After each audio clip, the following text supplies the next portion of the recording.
Hi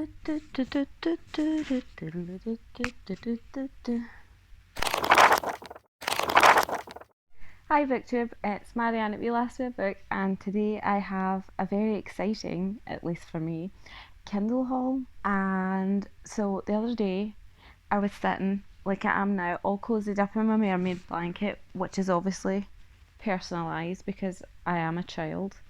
And I was like, right, so you've got your paranormal romances with vampires and shifters and angels and aliens and everything like that, but I have yet to stumble across a mermaid romance. And I was like, right, okay, so we'll go have a wee Google and see if like there's anything for that, because I was thinking, right, that's pretty niche, but we'll go and look anyway.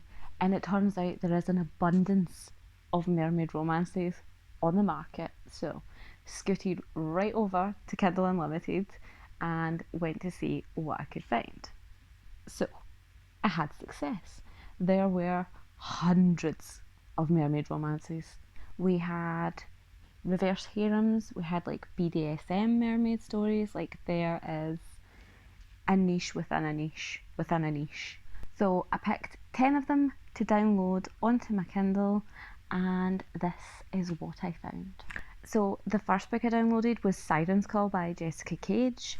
So the main character, Serinda, is half mermaid, half warlock, and her friend Malachi is a merman. And she ends up getting drugged and kidnapped, and during the process of this she finds her powers, and then her and Malachi have to go on the run.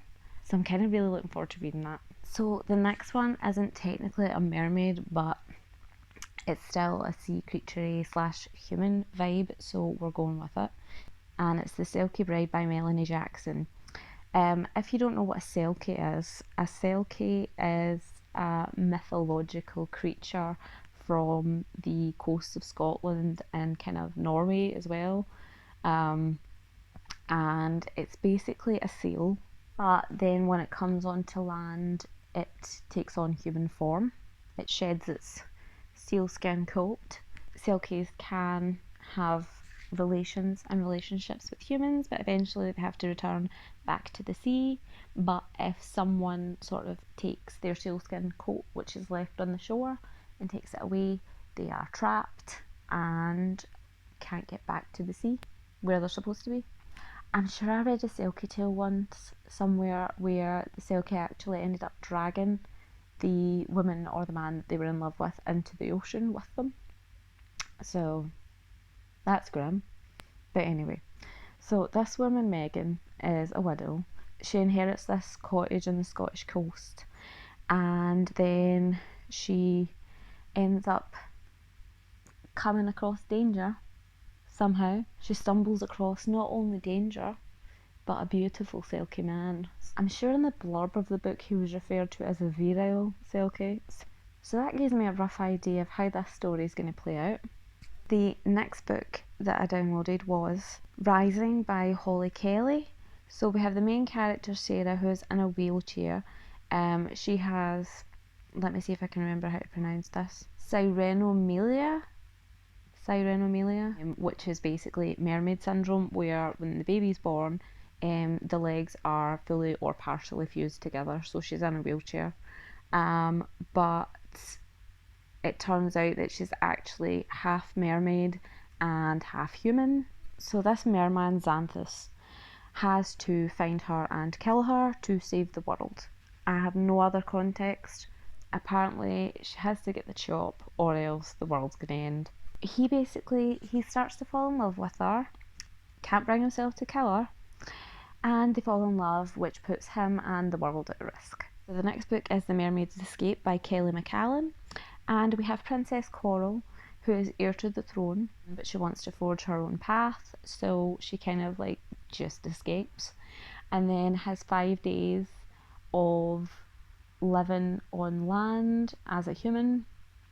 But then she comes across 4 shipwrecked divers who are gonna die in the sea, and then from there develops a nice reverse harem, 1 mermaid, 4 guys.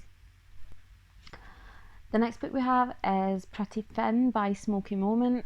So we have Finara, who is heir to the throne, again getting some Little Mermaid vibes, but wants to forge her own path again. But her dad is like, no, that's not happening. You are the most beautiful mermaid in this place, so I'm marrying you off to a prince and you're gonna reign supreme over the sea.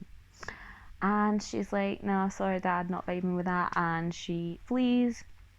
She ends up on land, she falls in love, but then something happens and she has to choose between staying on land with Lance, who she's fallen in love with, and going back to the sea to save their civilization and save her family and stuff. So she goes back, she'll have to fulfill the obligation to marry the prince. The next book is Insatiable by Danielle Lanzarote, and this is about Anara, who is a mermaid that is fascinated with humans. She always spies on this family who come on holiday at the beach, and over time, from childhood all the way to adulthood, she begins to develop feelings for Blake, and she sees him growing up from being a kid to a teen to a rather unhappy man. I'm kind of getting Ursula vibes here. She goes and makes a deal with someone who is not a very good guy, and she can go onto the shore and be human and have a relationship and fall in love, but then their lives just begin to fall apart and everything goes to shit. So hopefully that's not going to have a tragic ending. So the next one we have is a female-female situation, and it is Sea of Lust by Alison Assayas. And we have Anne, who is the fearless captain of a boat slash ship, and the boat is caught in a storm and they're all shipwrecked. And a mermaid comes to save her, but has got more on her mind than saving. And that's literally the only information that I've got on that book, and that was all it took for me to want to download it. So the next one I think is a short story, and again it's a female-female situation, and it's called Get Some Tail by Casey Sin.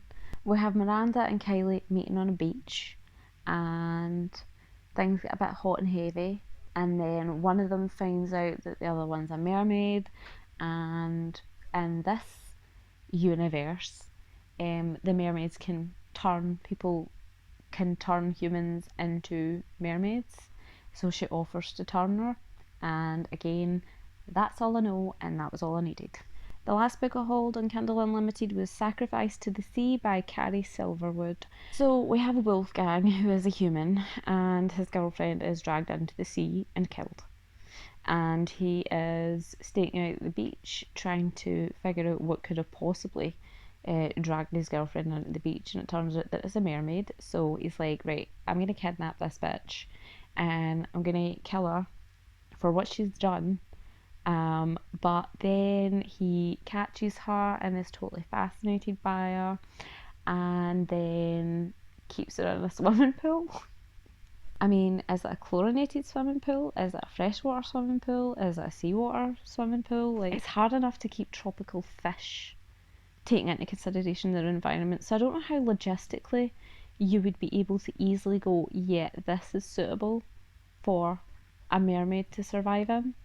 But suspension of belief. She has periods where she goes into a murderous rage, and gets all powerful and wants to kill people and shit.